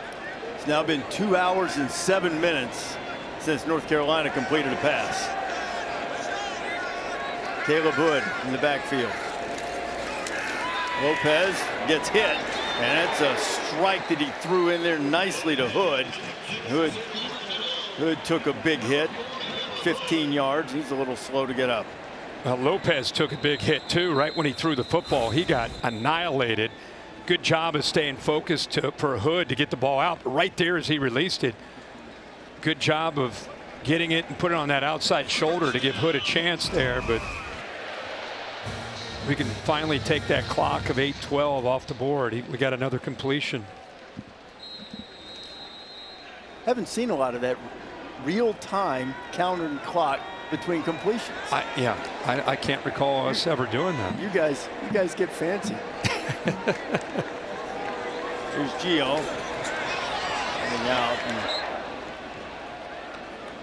talking a little communication with his receivers as we go to Holly. Well, you talked about TCU Sonny Dykes having a chip on their shoulder. People aren't talking about them. Well, they had a bad experience like this once before when Deion Sanders was their opening game when he's playing for the first time with Colorado. And Sonny Dykes said, I just felt like we didn't handle it well. We let our players get caught up in all that hype. So they actually talked to the team last week, showed them a video of who Bill Belichick is, but then from then on, worry about yourself, worry about us, and let's not get caught up in all this hype machine. They certainly have it. Since that opening drive, they have thoroughly dominated and whipped this team. This is the game that Holly was referring to, Deion Sanders' first game as head coach. As Sonny sort of said, hey, look, I respect their players, but I don't know if they're going to have Shedeur Sanders, Travis Hunter out there. Remember, Travis made a spectacular. Caught up in that this time after that experience. They've used that as a, hey, let's stay focused on us. Let's prep. Let's get ready to go. Not worry about this. Ball is loose, a scoop and a score, and racing for the end zone is Devin Deal. And to borrow from my friend Rich Eisen, TCU has busted out the whooping stick. 40 consecutive points with a point after coming. And once again, Reese, it's Andy Avalos' goal of getting offenses behind the sticks. It's a 3rd down and long. Look at the pressure with the linebacker blitz. Good job of spying. Gets a little bit fooled with the pressure from the effort there from behind, from backs. Ball's on the ground, and there's Deal to pick it up, walking it in for his 2nd defensive touchdown. 9 games, but there were some areas they had to get better. They're going to be a dangerous team this year in that conference. It is true that one game a season does not make, but if you're going to open, you might as well open the way purple is. Swarming, scooping, scoring, and rolling in Chapel Hill.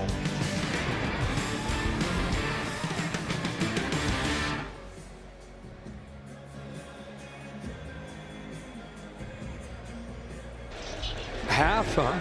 Okay, maybe a little more. I think they.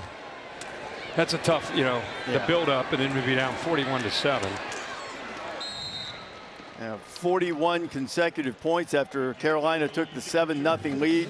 Gio Lopez has had his 2nd turnover and took a big hit. We'll go to the bench, and Max Johnston What a story. Make his return. Spectacular story. He's been around, started his career at LSU, went to Texas A&M, been through coaching changes. Both of those 2 places, the coaches changed. It happened here at Carolina. First game last year against Minnesota, suffered a horrific broken leg. And it's great to see Max back on the field. He's a great young man from a tremendous family. Brad Johnson, Super Bowl winning quarterback. His father, another lefty for Belichick at quarterback, and he completes his first pass. Now, you might have been watching in that opening weekend of last season when Max Johnson against Minnesota on August 29th took that big hit, said he could just feel his leg dangling.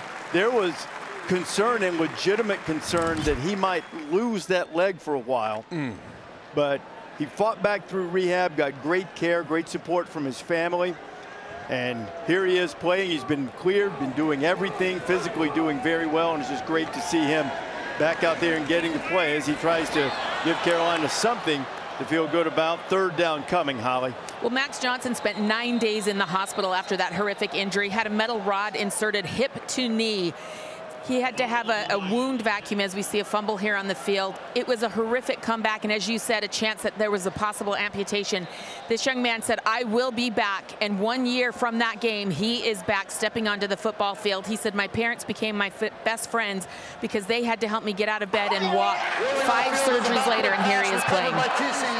Unbelievable story. It's incredible. He's just out there You know, like you and Reese indicated, I mean, to think about possibly losing his leg to being all the way back to being able to be on the field, that is right, almost parallel to the line of scrimmage. They called this a lateral.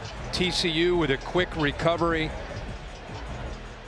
But Marcus The previous play is under further review. I The don't. ruling on the field was a backward pass recovered by TCU. I think this is going to be. I think it's going to be an incomplete pass. Bill, what do you think there? You got to turn Bill's. Bill and Manye, our officiating expert. The play's under review right now, and it's a forward pass. It's incomplete. They'll get the ball back. I like when you say it with authority like that. Like there's, you're just not even. Blind squirrel finds an acorn. There once in a it while. is. Yeah, that looks forward, right? Yeah, I'm not really sure why they thought it was backward to begin with. That's pretty clear. You're not going to hem and haw at all. You're just completion. I don't know what the hell the rule is. I mean, how do we? Everybody I've talked to that's still involved in the game, even some replay officials, all said touchdown. You know, that he had the ball. Wow. But we get to talk about it. We don't make the decision. Yeah.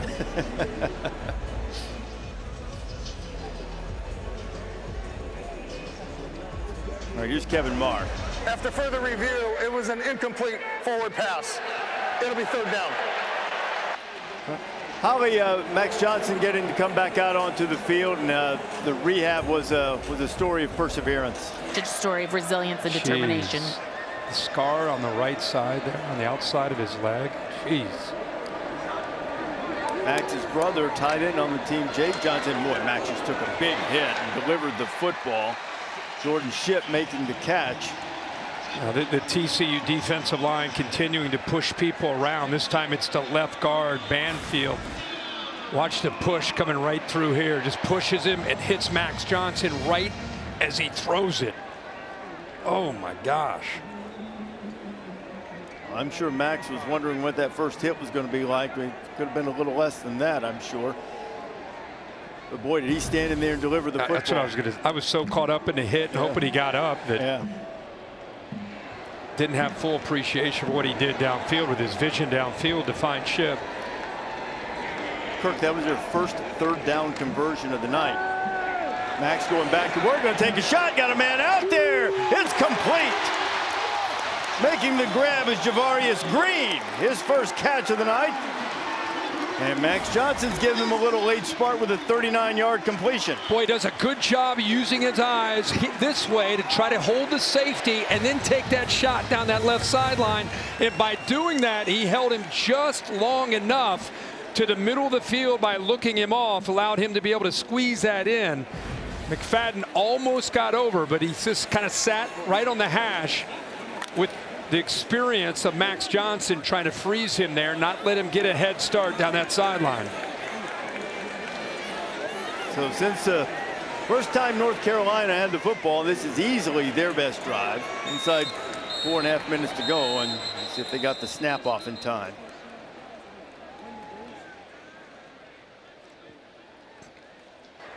Delay game, offense, 5-yard penalty, first down.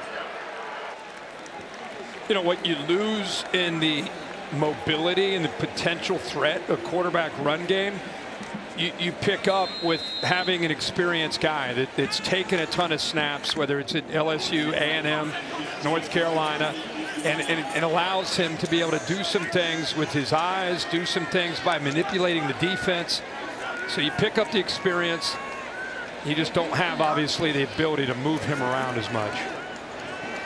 Max going to get rid of it and checked it down to Gauss, and Michael Thiessen into the game and getting in on the hit parade. This defense is flying around. Like I said, I think I said it after the second drive, they didn't feel threatened much downfield. Allowed them to really crowd the line, really be aggressive close to the kind of the shorter passes. And every time North Carolina took shots downfield, the corners are right there where they needed to be, unless it was a play where you create. Until Johnson made that throw down the sideline. Gauss has it. No running room. It'll be 3rd down. Now Max Johnson getting his opportunity on the last turnover that Gio Lopez, the starting quarterback, had. He took a hit low, and he's in the injury tent right now. Transfer from South Alabama, the guy that won the job, won the competition with Max Johnson. We'll check on him if we get word on his condition. And it was a battle going down to really the last week of camp, you know, and here's the hit that he took when the ball came out. You know, and I'll say this, week 1, you hate to see Gio go down, but it's an opportunity for Max Johnson. You know, you're down 41-7, the game's over, but you're trying to make plays and show Freddie Kitchens, the offensive coordinator, and the head coach Bill Belichick that you can be the guy. So a 3rd down play with Max Johnson, more of a veteran, like I said, what he can do here with this team and see if he can help this offense kind of calm down. Another one right on the money. Completion is going to bring up 4th down and short. That's Gauss again, running back, who's proven a reliable target out of the backfield. If nothing else, what you've seen since he's been in here is he's getting the ball out quickly, and he's making good decisions, and he's throwing the ball accurately. You know, and it's really all you want to see. They haven't had a whole lot of success at all throwing the football, but that's his strength, coming back, getting back, and putting the football right on the money and getting it out quickly. So 4th and 2 is North Carolina. See if they can put another one into the end zone. Maybe salvage a little consolation prize. Pushing it straight ahead. Goss got up there, and they'll move the chains for the 1st down. Well, Bill Belichick always talks about smart, tough, and dependable players. This is week 1. You know, the season's not over. So if you're a football player in Carolina Blue, you're being evaluated every single play. And what you're going to find out at 41-7, it's kind of like when you're out here on this field. They talked about coming together as a team when it's 100 degrees out and they're running sprints. This is worse than that because it's mentally and emotionally worse than that. How do you respond when you're down 41-7? You're going to find out who wants to play football for the rest of the year on this last quarter. Johnson buying a little time, finds his man. That is Shipp. Shipp dancing down toward the goal line. He'll be stopped. They're going to mark him down right at the 2. Nice mobility there by Max Johnson. He got away from some pressure from his left. He's able to break contain. Still showing he's got that mobility despite that devastating injury, and that's their difference maker on the perimeter. Jordan Shipp won. I mean, if you're going to find a guy that can win one-on-one, sit in the soft spot in the zone, just kind of have some natural instincts, clearly there's Shipp and there's everybody else on the perimeter for Carolina's offense. Headed down toward a half-minute to play in the 3rd quarter. Carolina trying to get one in. Max Johnson firing, touchdown, and it's his brother Jake. That's great. Johnson to Johnson puts one on the board for the Heels. Now that was a great drive. I mean, that's what you want to see when you're down 41-7 and more than half the stadium's emptied out. This game's over, and you got a team that's still out there fighting. I mean, you can build on that. You can build on that. You can watch the film, and you can use the example of Max Johnson coming in and providing a spark and using the experience that he has to be able to make the plays and throw the football accurately. 6 of 7 on that drive. It's not the first time he's found his brother in college. They played together at Texas A&M prior to coming here, and has to feel good. Max to Jake puts one on the board for Tar Heels. Yeah, how many times have they thrown this, right? He's right here, does a nice job in his stop route of just kind of letting the receivers around him affect the defense, and then he just kind of sits in that spot. Love the accuracy. Look where he puts his football, just to the outside, away from the defender, the linebacker. Easy pitch and catch, just like in the backyard when they were growing up. You know, Max Johnson, think of the adversity he went through his own personal life that Holly just told you about. 41-7 to Max Johnson's nothing. You know, let's go out here, guys, and compete and get better. Number 18 is now There's the wearing progressive number 42. pylon cam to show you the nice throw and catch for the touchdown. Boy, after all that family's been through, what do you think they feel like right now? By the way, his last down makes it eases the sting a little bit, I would say.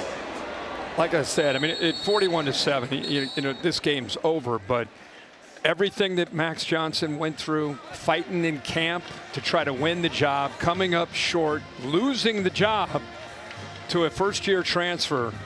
And then instead of going in the tank, he just kind of kept prepping and kept thinking maybe he'd get his chance. And in the opening game, who would ever think you're down 41-7? You get the chance to come into the game. And that was the best drive other than the opening drive, by far the best drive we've seen all night from North Carolina.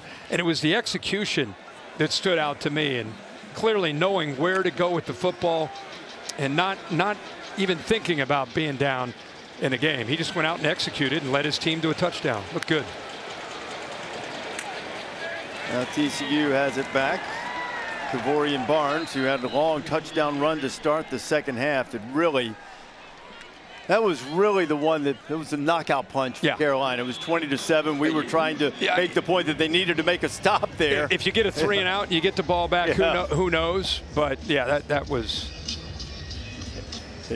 Instead, he went 75, built it to a 20-point lead, and TCU has poured it on ever since of discomfort. So we welcome you back to Capital One Labor Day kickoff on ESPN. This kickoff week presented by Modelo. As we start the fourth quarter, Josh Hoover still in there for TCU, and that's probably the worst ball Josh has thrown tonight. Holly? Well, guys, just an update on Gio Lopez. They don't give injury updates, but from what I observed, he came out of the injury tent really holding his right lower back and right hip. As you saw him walk up the tunnel, one of our cameramen told me that as he went through the doors, he just collapsed and started screaming. I know he's in quite a bit of pain right now, but that's all we know about Gio. I certainly hope this is not terribly serious. It was great talking with Gio yesterday. Just lights up a room when he comes in. Made the move from South Alabama, still nothing but great things to say about Major Applewhite. As Dwyer's had a big night, and he catches another ball from Hoover. And there's a flag back on the near side of the field at about the 33-yard line. They're going to get an offensive pick here. It was a nice mesh route. Just depends on if they thought that was intentional. It's the receiver to the left. It's Dwyer. You see the collision right there. Pass interference. Offense. Yep. Number 0. Half the distance to the goal. All you have to do on that's DJ Rogers. Watch from the tight end from the right. He's kind of looking up the defender and just kind of basically just not only gets in his way, gets his hands out. You could just tell his intent was to try to get in the way, and I think the officials did a nice job of feeling that, calling the flag. It's kind of almost like look out of your peripheral vision and accidentally run show your hands. Run into him. Make it look like you're running a route. You can't make it look like you're going out to block him. Man, those mesh routes are hard to stop in NCAA football 26. Go-to play when you need a completion. Especially man coverage, pitch and catch, right? That video game? Yeah. Little shovel pass in there to Trent Battle. Battle had a big touchdown run, almost picked up the 3rd and 21. They'll stop him a couple of yards short of the first down and bring up a 4th down. There'll be many things that are frustrating and chances to improve from week 1 to week 2 for North Carolina. But the biggest, I think, for Steve Belichick and his dad will be looking at the defense, and they got it. The previous play is under further review. The ruling on the field was a completed catch. He's saying that ball hit the ground. The underhand pass is fine. It's just a matter of, that looks like it's on the ground. It's incomplete. But yeah, just the tackling. You know, it's one thing whether this is incomplete or complete, but he turns after catching this, or not really catching it, picking it up off the ground, and he turns and goes another 15, 20 yards. Well, as the replay booth has a look at this, Big 12 crew tonight. Not a lot of controversy. They upset Belichick, missing a couple of holds early in the game. The TCU has Abilene Christian next, and then what a showdown with SMU for the Iron Skillet. Especially after last year's game. Like 66-42 or something like that, I think. Yeah, gave up 66. SMU put it on them. Then they play Arizona State on the road. So it's about to get real. North Carolina, on the other hand, Charlotte, Richmond, UCF. before a date here with Clemson. Anything surprise you over the last 5 days of college football? Was your biggest surprise? Well, I mean, I think Florida State. Yeah. You know, because two things. After further review, it was an incomplete pass. It'll be 4th down. Two things can be true in my judgment in both were. Number one, Florida State has vastly improved. They played with an edge. It was so physical and tough. Tommy Castellanos backs up. You know, so all the good, talk man. that we talked about. He looked great. He looked like Kyler Murray out there. Yeah, Gus Malzahn, great job. Unreal. You're always going to be able to run the ball with Gus. Is Bama that bad? Well, that's the other thing. I think it's also true that even though Florida State is much improved, Alabama looked listed. But I'm just saying, I used the word lethargic. Yeah. They just looked like they were at a Tuesday practice to me. But are they bad, or is it just a rough week? You know, because Florida State looked really good, and Alabama could not have looked any worse. I think that had to be the biggest surprise of the weekend. Oh, snap. And TCU gets the punt away. Fair catch will be made by Will Hardy. So North Carolina will have a chance to try to draw a little bit closer. Down big early in the 4th. 13:53 to play here. Max Johnson back into the game. Gio Lopez, the starter, was hurt. And Max, the veteran quarterback, played really well last drive. Well, I think the biggest thing he did is, you know, I think that hit got him settled into this drive. And after that, he was back. Did a good job using his eyes that time to keep the safety off of his receiver. Ball's out in a hurry there for the touchdown to his brother Jake. Let's see if he can follow up that drive for a touchdown with another 6 points here for the Heels. It's 7 of 8. His first action since suffering that horrific broken leg in the opener last year. And make it 8 of 9 with a nice catch out there by Green. Gets to the top of his route or top of his drop, and the ball is out. And the timing of that is perfect. Allows Green to go down and make the throws a little low, but because it's on time, you know, his parents are excited to see that. I like that. That's the quarterback dad. You have the headphones. You don't have to hear the fans. You don't have to hear anybody. That's the way Brad used to do it, though, when he was spinning that magic bean for the Seminoles and the Buccaneers.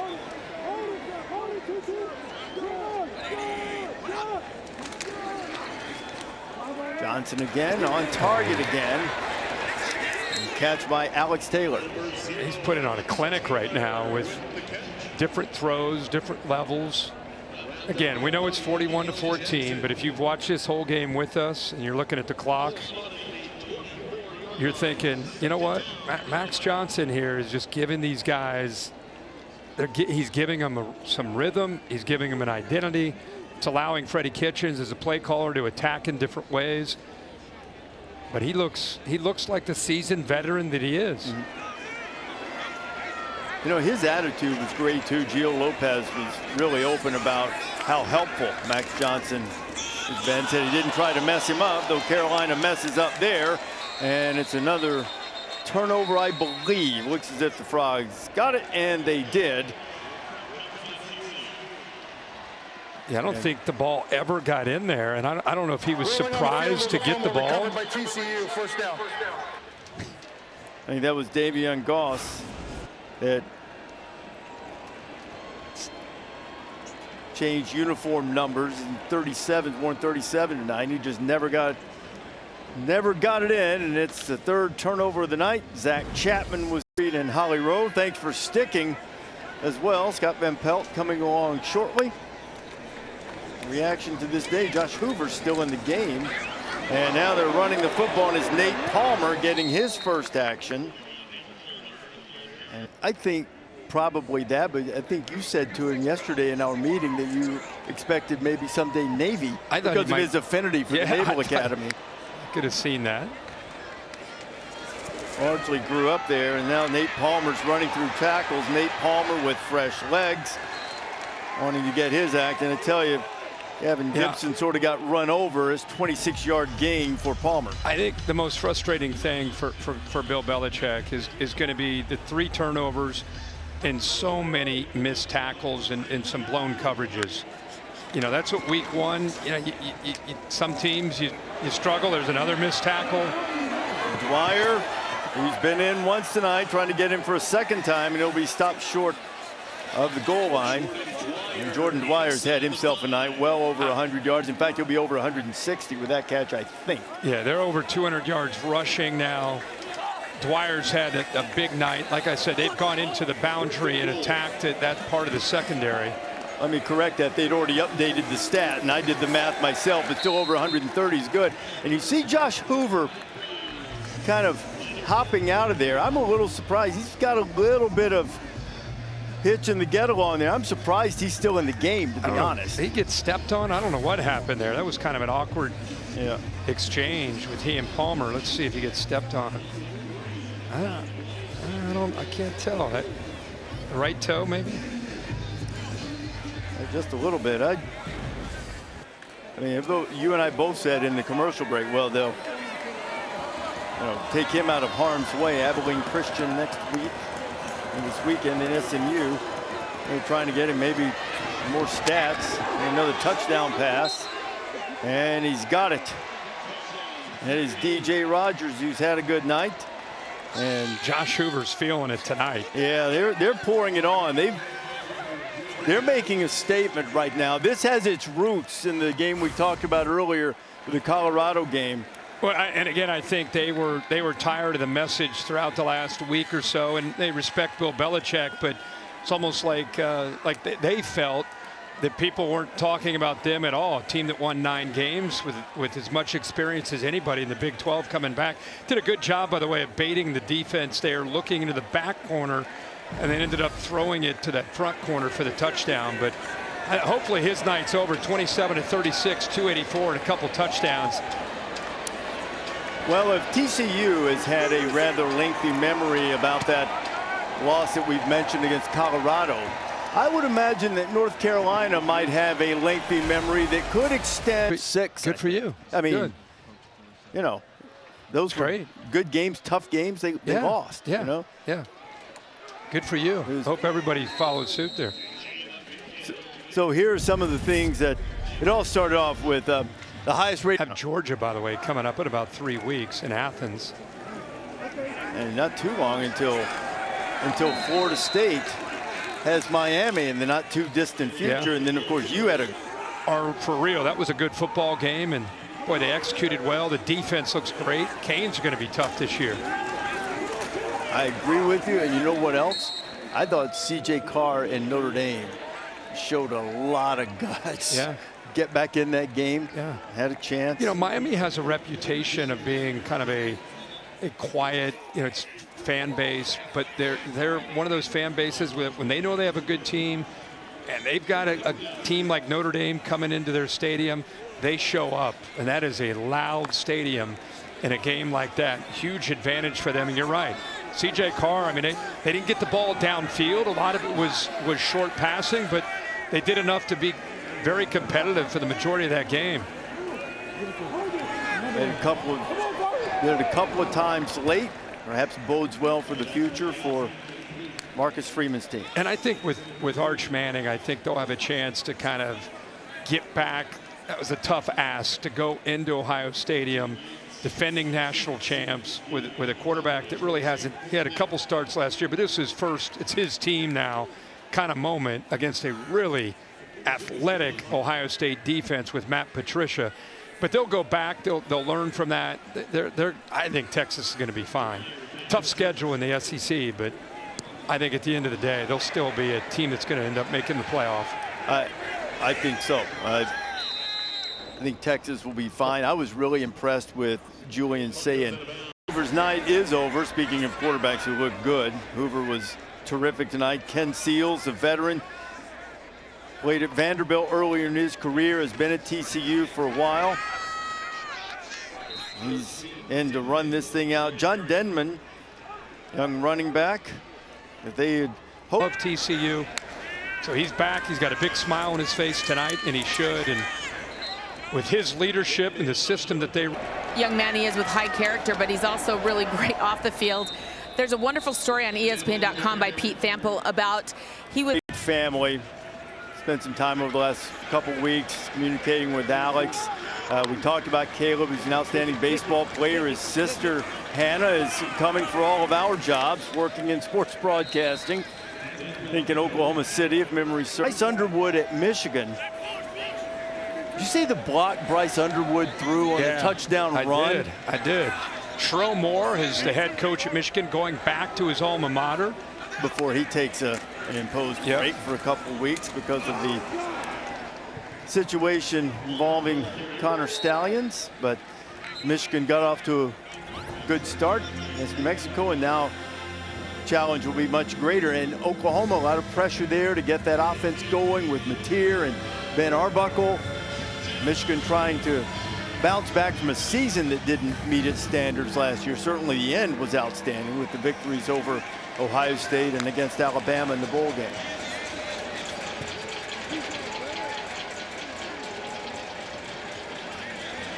Inside 5 minutes to go. 48-14.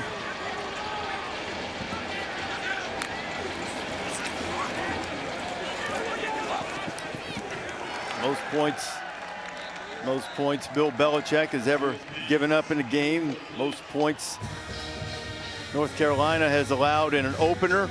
And Seals is like, hey man, I've been sitting over there on the side all night. Why in the world will we punt in plus territory? Kendall Bryle's gonna give the senior backup quarterback something he likes here.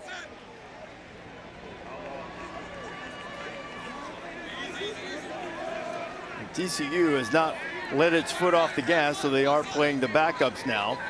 Nor should they. Thinking about rolling double nickels here, and he was powered over there, and he got the first down.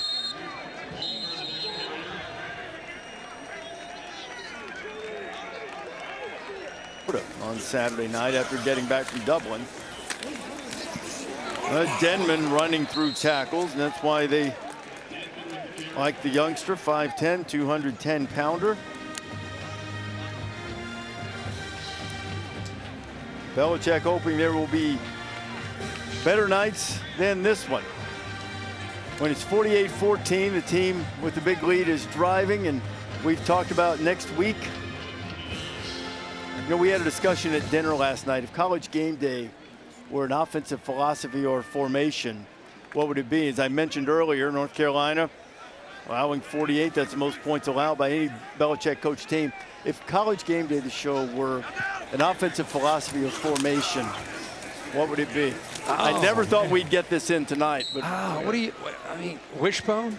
I don't know, man. I feel like we're multiple pro. You think we're multiple pro? A lot of different formations. Right. A lot of different things. Pete made his way in here. I appreciate that. Big fella. Come on, get up there, boy. Peter's up here checking out your board now. Peter's 3rd and 2. Make the call here, Pete. Help us out, kid.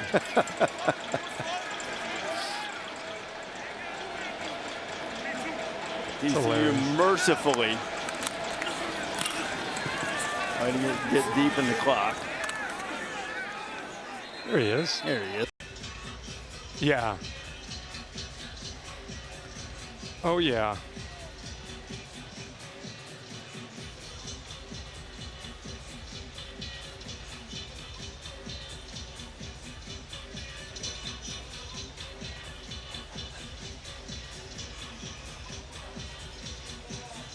Yeah.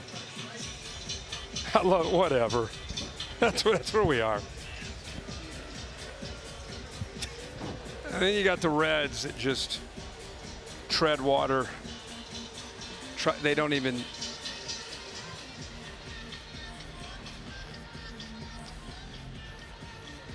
Yeah. Shit. They drive me crazy.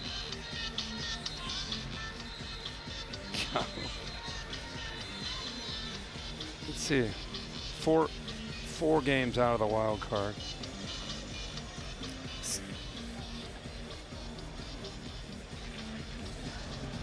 Okay. Yeah.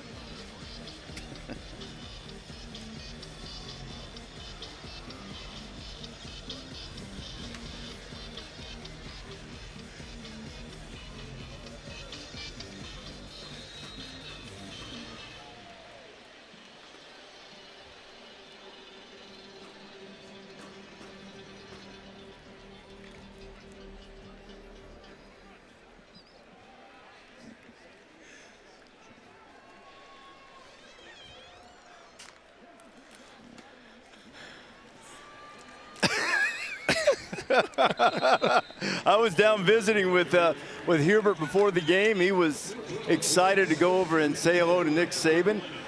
Tar Heels going to be good. They had some recruits in today, I'm told. Yeah, we're going to get them rolling. What's here your again. breakdown of the ACC this year? Is Carolina the team? In basketball? I Too early? I think, yeah, a little early. We got time here to break that down. If Yeah, we can talk ACC football. Oh, yeah. I'm not, there are a lot of things I'd like to change about preseason predictions. I'm going to stick with Clemson winning the national championship. You got Clemson winning it all? I mean, you know. I think I'm going Penn State and LSU in the championship. LSU looked good, that's for sure. They could do it. LSU is, now again, you got to stay healthy, but they got a salty defense this year. Okay, now Nate Palmer has picked up the first down. You're not thinking Miami with Carson back after that game? I mean, I think it's closer than people think. I mean, if we get a Miami Clemson ACC championship game, that would be a really good matchup. Okay, they're gonna call off the dogs after we called in the dogs to help us out. Should have done that a lot earlier. Big fella was ready. He was in the bullpen waiting. Petey came in here hot too. But at halftime they said Pete's in the bus taking a nap. Boy, oh boy, he was ready to go now. He came in bouncing around. And there's going to be a little bit of a spring in the step of the Horned Frogs after this performance. Josh Hoover and company dominant on a night when Bill Belichick goes to college football. Belichick and Sonny Dykes greeting. Perhaps saying see you in Dublin. Yeah. The season opener next year. And well, though, Carolina, like every team that has a rough opening week,